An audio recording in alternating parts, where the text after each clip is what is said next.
Sir paper leak पे क्या बोलेंगे सर? पेपर लीक पे सर सीबीआई इंक्वायरी की जांच।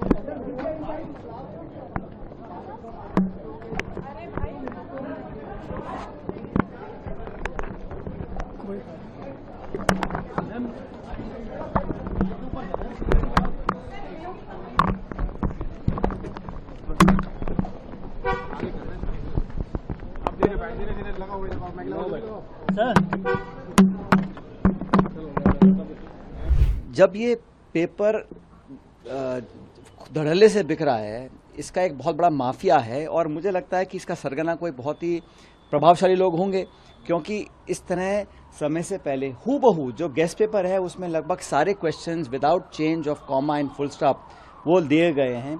तो ये बहुत बड़ा ग्रोह है। अब पेपर बनाने वाले ने, छापने वाले ने या एग्जाम कराने वाले, कौन लोग जिम्मेदार हैं, इसकी जांच अब सीबीआई करेगी। सीबीआई को फुर्सत कहाँ है? सीबीआई को फुर्सत तो है ही नहीं, क्योंकि वो तो विपक्ष पे जांच कर रही है। जो गैर भाजपाई लोग हैं उनका दमन करने के लिए सीबीआई का प्रयोग हो रहा है और हम सब जानते हैं कि सीबीआई एक इन्फ्लुएंस में काम करती है। तो अगर हम लोगों को इस देश के नौजवानों को न्याय दिलाना है तो इसकी जांच एक जुडिशल जांच हो, एक ऐसी इंक्वायरी हो जो सरकार के बाहर हो, क्योंकि सरकार में कोई शिक्षा विभाग है, कोई मंत्रालय है, कहां तक और सीबीआई उन लोगों को पकड़ पाएगी, खासकर जो बड़े लोग हैं। छोटे मोटों का अभी भी राजस्थान में मैं कल 45 लोगों को डिटेन किया है, उनको चार्जशीट नहीं किया, अरेस्ट नहीं किया, कोई मुकदमा नहीं बनाया, तो कोई दबाव होगा। तो कौन जिम्मेदार है? आखिर अब तक सरकार में किसने इसकी अकाउंटेबिलिटी एक्सेप्ट करी है? कब तक आप जांच बिठाकर दरी के नीचे बात को डालते रहेंगे? कोई ना कोई इसको एक्सेप्ट करे कि हाँ मेरी मॉरल रिस्पॉन्सिबिलिटी है, मैं जिम्मेदार इसका हूं, एक एग्जाम्पल सेट करें। और बहुत बार कहा गया कि पेपर लीक को हम बंद कर देंगे। अगर लगातार हो रहा है तो एक सिस्टम है, इसमें मुझे लग रहा है कि बहुत बड़ी कॉन्स्पिरेसी है, क्योंकि कोई आसानी से इतने जल्दी पेपर नहीं निकल सकता। और आज जिस हालात में देश का नौजवान बेरोजगार भी है, महंगाई की त्रासी से जूझ रहा है, उसके ऊपर इस प्रकार उसके अरमानों पर पानी फेर देना अन्याय है, इस बिल्कुल अनएक्सेप्टेबल है और सरकार को इसके खिलाफ कुछ न कुछ करना पड़ेगा ताकि लोगों का विश्वास पुनः स्थापित हो सके। जिन्होंने बेईमानी से पेपर हासिल किया होगा, कितना % लोग होंगे, लेकिन पूरा सिस्टम अगर कोलैप्स कर रहा है और इस देश के हम बहुत उम्मीदों के साथ नौजवानों को शिक्षा देते हैं और कहा जाता है कि शिक्षा से बड़ा कोई आशीर्वाद नहीं है। अगर आप शिक्षा की प्रणाली में एग्जाम टेस्टिंग एजेंसी है, जो पूरी नीट परीक्षा की व्यवस्था है, अगर वो चरमरा रही है और आंखों के सामने हो रहा है और बार बार हो रहा है, तो कोई ना कोई तो रिस्पॉन्सिबल होना चाहिए। इसके लिए लोगों को आगे आगे एक्सेप्ट करना चाहिए। और मुझे लगता है देश की सरकार का ध्यान जो है सिर्फ चुनाव कैसे जीतना है, मैनेजमेंट कैसे करना है, सरकार कैसे बनानी है, विरोधियों को कैसे दबाना है, उस पर केंद्रित है। ये जो मूल व्यवस्था है इस पर सरकार का कोई ध्यान नहीं है। प्रधानमंत्री जी इस बात का जवाब दें कि लगातार उनकी बनाई हुई एनटीए, ये जो नया कॉन्सेप्ट वो लेकर आए थे, हर बार पेपर क्यों लीक हो रहा है? और प्रधानमंत्री जी ये भी बताएं कि जो पिछली बार पेपर लीक हुए थे उनके आरोपी अब जेल से बाहर क्यों हैं? क्या उनको वापस पेपर लीक करवाने के लिए जेल बेल दिलवाई गई है? आप हमारे ऊपर, हम तो कुछ नहीं करते, भ्रष्टाचार नहीं किया हमने, हमें 18-18, 20-20 महीने तक जेल में डलवा के रखते हैं क्योंकि हम विपक्ष की पार्टी हैं। आप नीट के पेपर चोरी करने वाले 22 लाख परिवारों को, 22 लाख बच्चों के भविष्य के साथ खेलने वालों के साथ इतने दयालु क्यों है प्रधानमंत्री जी? आपको क्यों उन पे ऊपर आपकी कृपा बरसती रहती है? आप उनके खिलाफ सख्त एक्शन क्यों नहीं लेते? कैसे वो जेल से बाहर आ गए 3 बार पेपर लीक कराने वाले? मैं प्रधानमंत्री जी को यह भी कहना चाहता हूं कि ये जो बच्चे हैं ना 22 लाख, ये देश की नौजवान पीढ़ी है, ये देश का जेनजी है। आपने नेपाल में हाल देखा ना, जेनजी ने क्या किया है।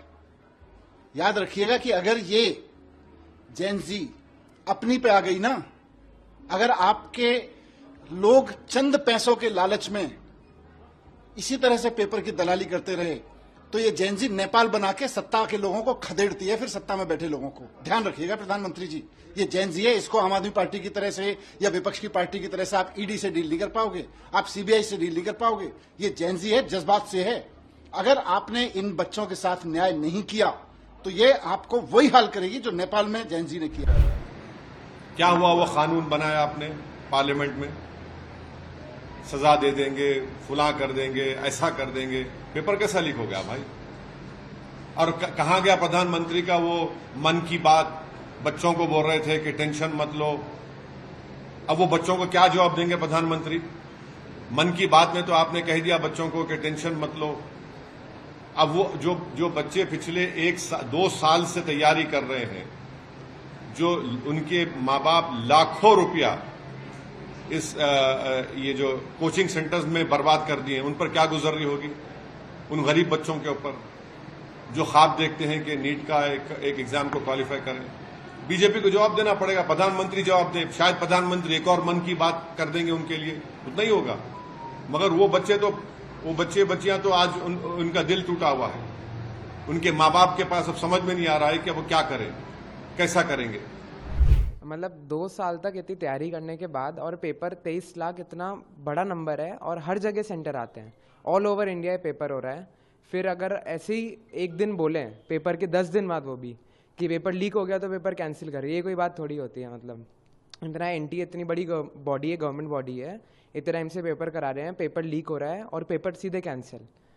मैं 2 साल से तैयारी कर रहा हूँ प्रॉपर एकदम, एंड पूरा मैंने अपना 100% दिया है। और नीट में भी इस बार काफ़ी अच्छा स्कोर आ रहा था टेंटेटिव आंसर की से, 710 नंबर मेरे आ रहे थे, और फिर अब ये ऐसे बोल रहे हैं, मतलब क्या ही बोल रहे हैं। सर मेरा एग्ज़ाम काफ़ी अच्छा गया था, इस बार का बहुत इजी एग्ज़ाम आया था, तो हम लोगों का बहुत अच्छा गया था। हम लोगों को एक्सपेक्टेशन थी कि हमारे 600 के ऊपर आएंगे। उसके बाद ये लीक हुआ है तो हमें बहुत ज़्यादा बुरा लग रहा है सारे बच्चों को जो हमारी कोचिंग के, और बहुत सारे बच्चे जो एग्ज़ाम दे रहे हैं, क्योंकि ऐसा एग्ज़ाम है कि ये फ्यूचर डिसाइड करता है आने वाले डॉक्टर्स का, और आपको तो पता ही है कि डॉक्टर्स की कितनी ज़्यादा इंपॉर्टेंस है।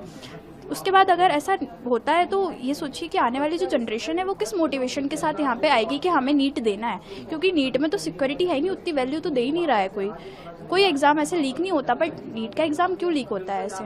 हम लोगों ने बहुत मेहनत करी है, 15-15 घंटे पढ़ा है हम लोगों ने, सारी चीज़ों से हटा दिया हम लोगों ने, कुछ नहीं, कहीं नहीं जाते थे, कोई फंक्शन में नहीं, कोई फ्रेंड से नहीं, कुछ पार्टी नहीं, बट अब हम लोगों के साथ ऐसा हो रहा है तो हम लोगों को बहुत बुरा लग रहा है। सर मैं चाहती हूँ कि जो सिक्योरिटी है वो बहुत ज़्यादा बढ़ाई जाए, और इफ़ पॉसिबल तो वो डिजिटल एग्ज़ाम हो जाए, क्योंकि उससे लीक नहीं होगा एग्ज़ाम, तुरंत वेबसाइट पे आएगी लिंक और उससे डायरेक्ट एग्ज़ाम हो जाएगा।